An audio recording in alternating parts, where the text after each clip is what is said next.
Hey, everybody, David Nagel. Welcome to another episode of the Successful Mind podcast. Today, I have an amazing man, Samir Bhide. He wrote the book One Fine Day. Hopefully, you can see that there.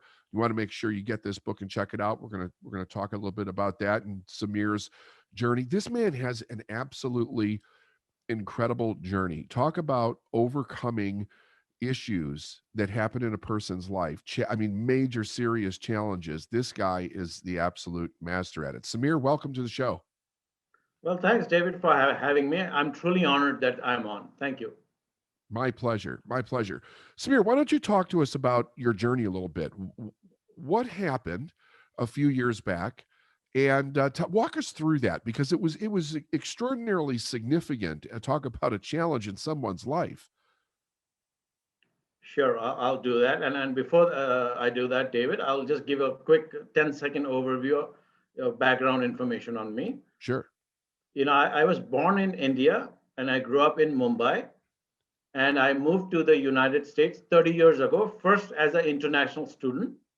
And then I found employment in global consulting and technology firms. Then I got my green card, and then I eventually became a citizen. And I lived in Cleveland and Boston. And then I finally settled in Northern Virginia, outside of Washington, D.C., since 2002.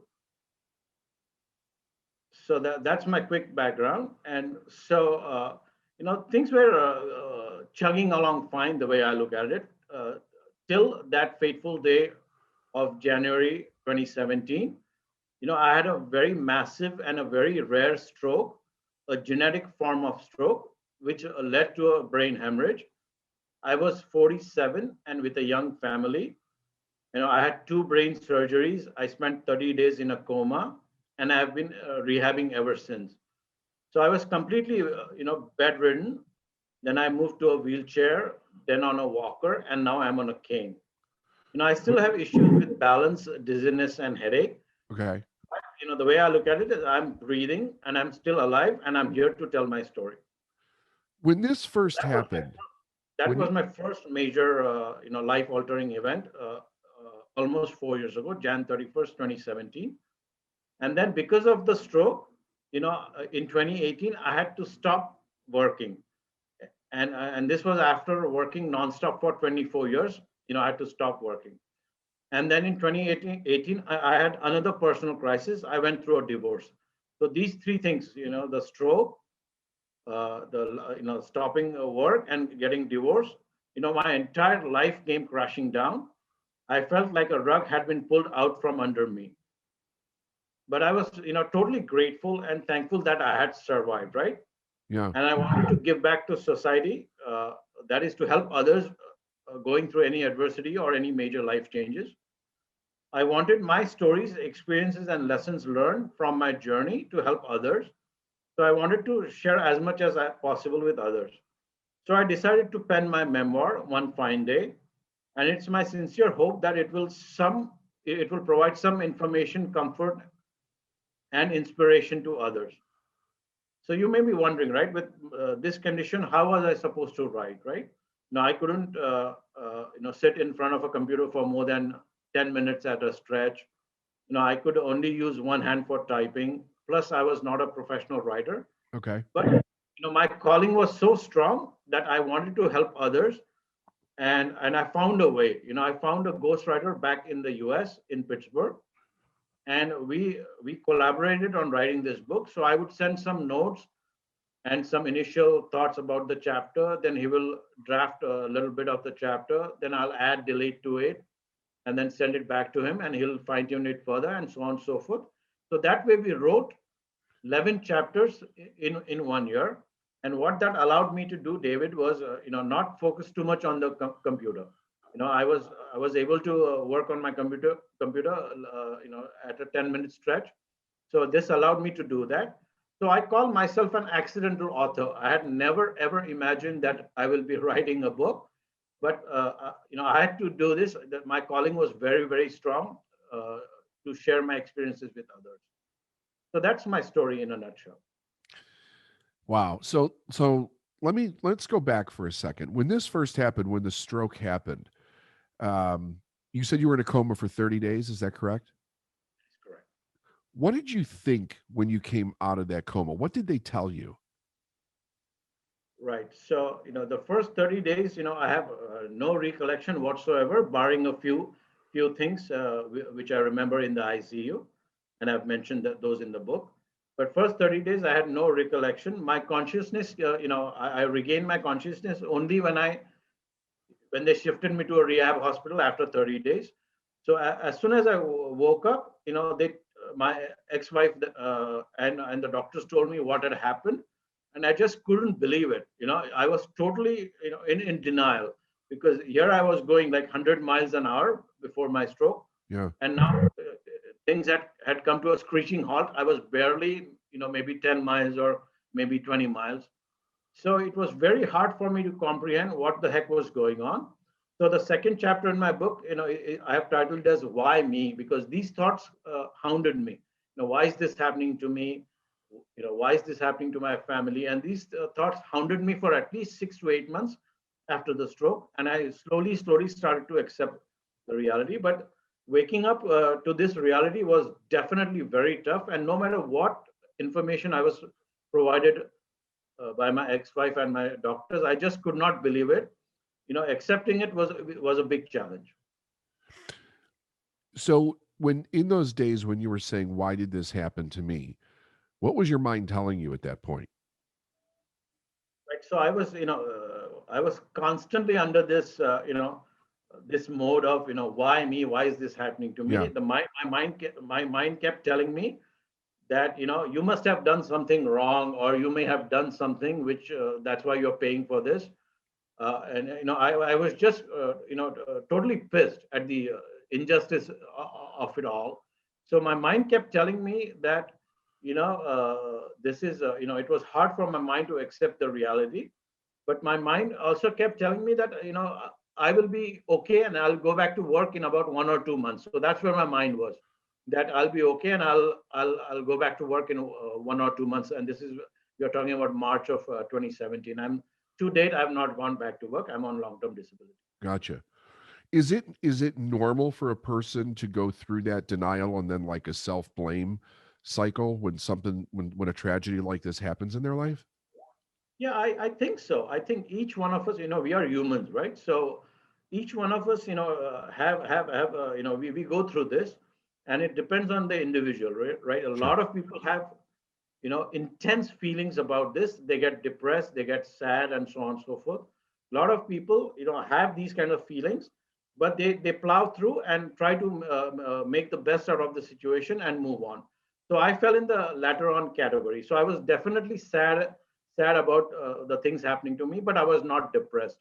I wanted to kind of find something to do with my life after all these tragedies. So I definitely the why me was very persistent for the first 6 to 8 months, but then I took upon myself to doing a couple of things to help me with reducing the episodes of why me. So it was, the why me was always constant right after my stroke. It was like I would say almost like at every hour I would feel sad for me. I would feel sorry for me. I would always, challenge why me. And after 6 or 8 months, I slowly started to accept my reality, and the thoughts of why me, came to me, but they were not that frequent. So I think, yeah, the answer to your question is yes. Everybody goes through it, and everybody has to go through it, and then come out and hopefully come out on the other side stronger. So it took 6, 8 months and then your mind started to change around where you started to move into acceptance. Had you already lost your job at that point? Now that time, they had kept my job open. So Okay. this was roughly around the fall of 2017. So Grant Thornton, where I work, they had kept my job open as long as they could till 2018. At that point, I had not lost my job. But the two things I did, David, to help me, overcome this why me, I did two things which I think have had helped me. First thing, I discovered the art of meditation, and that helped me be calm and be centered and be peaceful, and that helped me, accept reality. That was the first thing I did. And the second thing I did, and I had never done meditation before, and the second thing I did, which I had also never done before, I started talking to a clinical psychologist. Okay. Before my stroke, I was definitely not in the camp of talking to a third party. And I felt that only data, being a very analytical and data driven person, only logic is required. And I didn't think that this touchy feely stuff was useful. But I found talking to a clinical psychologist to be very, very helpful for me in accepting reality and what was happening to me. So meditation and talking to a psychologist helped me accept reality and help me move away from the why me thoughts, constant thoughts. So then you move further on. You're getting better. You're getting physically better. You're getting psychologically better, and then you go through a divorce. It's like the now the rug's pulled out from under you again. How did what did you think when that happened? Right. So again, 2018, 2017, I had the stroke. 2018, I had to quit working, and then I had the divorce, and that was the lowest point in my life. So by then I was accepting reality a little bit. So in the book, I have this motif throughout the book. It is what it is became my mantra after 6 months after my stroke. So when the divorce happened and when I lost my job, it is what it is helped me kind of move forward. So it was definitely tough. And the way I look at it, David, 2017 changed me. 2018, I was completely broken. And 2019, my eyes opened. I wanted to figure out what the heck I should do with my life. Sure. My eyes opened that I wanted to write a book and I wanted to share my experiences with other. And 2020, I came back and I launched the book at the end of December. Yeah, so for everybody, again, it's One Fine Day. It's an amazing book. It's an amazing story.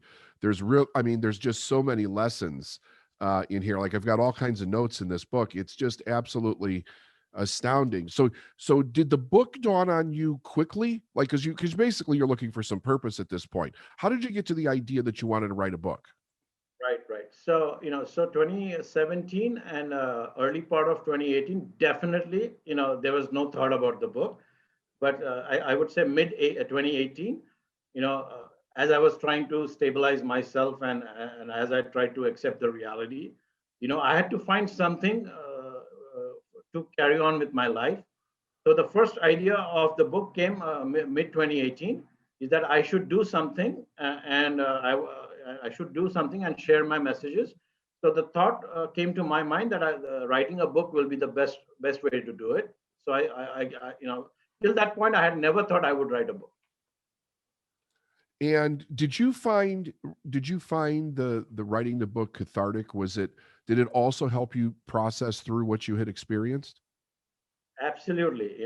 I was very, very skeptical initially that, revisiting the events of the past couple of years, will I be able to handle it? But in fact, it was very, very cathartic for me to, look at my notes from my journal I keep and actually write about it. It was definitely very helpful in accepting reality. So it is definitely cathartic. So writing a journal is also very cathartic, and writing a book was as well. Yeah, you talk about that. You talk about the process of journaling. Tell us a little about that. What did you learn about journaling and why do you recommend it to so many people? Right, right. So before my stroke, David, I used to always do. I was a to-do person. I would always list the things I wanted to get done, but I never documented my feelings on paper. And after my stroke, I started to do that as a part of my therapy treatment. And what I did was, obviously I continued doing to-dos, but I also documented my feelings for that day on paper for that particular day. And at the end of the day, I would also write down three things which I was very thankful and grateful for that day. So that has helped me a lot. So I moved away from a to-do person to a journaling person, and today I do both. And documenting your feelings is definitely helpful for one, and that's what I would say for anybody out there. You just don't need to have a medical crisis like me. It could be anybody can benefit from journaling. Do you think in all the work that you're doing and that you've done, Do you think that it takes a crisis for somebody to kind of wake up to the being as intentional in their life as you're being now, or can anybody come to this realization if they start just being conscious about what they're doing? What's your thought on that? Yeah, yeah, absolutely. I think anybody can. It doesn't take a medical crisis like me to make these changes in your life. You know, I wasn't prepared before my stroke, and I've learned a lot. Doing these different things after my stroke. So I can definitely say that people can do it now. I wish I would have done some of these things before my stroke, but people can definitely do these things now and not wait for a crisis. And that was my intention behind the book. I didn't want people to wait for a crisis to happen and then do certain things. People can start doing some of these things now, and that's the message from my book. What's your future vision? Where are you going? What are you doing now? Right. So, as I mentioned, I'm on long-term disability, Yeah. and I've written a book now, and my intention is to continue writing in some shape or form, and maybe I'll be writing another book, or I may be writing some columns, or I may be doing some speaking engagements, or whatever. But I'm a realist. I'm a very practical person. All these activities, I need to make enough money to put food on my table, Yeah. and if I can't, then I may quietly go back to some part-time work at some point, and or do both. Do some part-time work and do writing. But at this point, my intention is to write, or do things related to writing and speaking and so on and so forth. But only That, time will tell. that's fantastic. What you're on disability. What's life for you like right now? How challenging is your day-to-day life? Right. It was very challenging, and because I was working nonstop before this for 24 years. So suddenly now I'm not doing any work. So I've kind of built up this new routine where I do stuff. I try to engage myself as much as I can, as much as my health permits. In connecting with other people, helping other people, connect, find jobs, and so on and so forth. And I comment on some of the business articles my ex-colleagues write, and so on and so forth. So I try to keep myself involved, but definitely not working and being productive being a productive person professionally. It is hard, but I have kind of redesigned and reinvented my life to kind of be as productive as possible, even though I'm not fully working. When you Do you think, was there anything from your childhood that you think led to the idea that you became so resilient after this crisis, or do you think that resilience was something that you had to learn? I'm really curious about that. Right. I think the answer to that, David, is twofold, right? So, I've inherited strength and resiliency from my mother and her mother, my grandmother. Okay. So some of it was definitely genetic, but also, after these things happened, I've learned how to be resilient, and that's what I say in my book. That strength is something you don't realize you fully have it till you have to use it. So I've learned also after my stroke on how to be resilient, how to be strong, and how to move forward. So the answer is twofold. You're born with some of this, but more importantly, you can learn and develop this further, whether it's resiliency, whether it's being positive, and so on and so forth. I think that's fantastic. I just want to say congratulations to you Thank you. for not just what you've done, but the significance and the shift of the mindset, like to be in denial for that period of time and then you come to terms with it.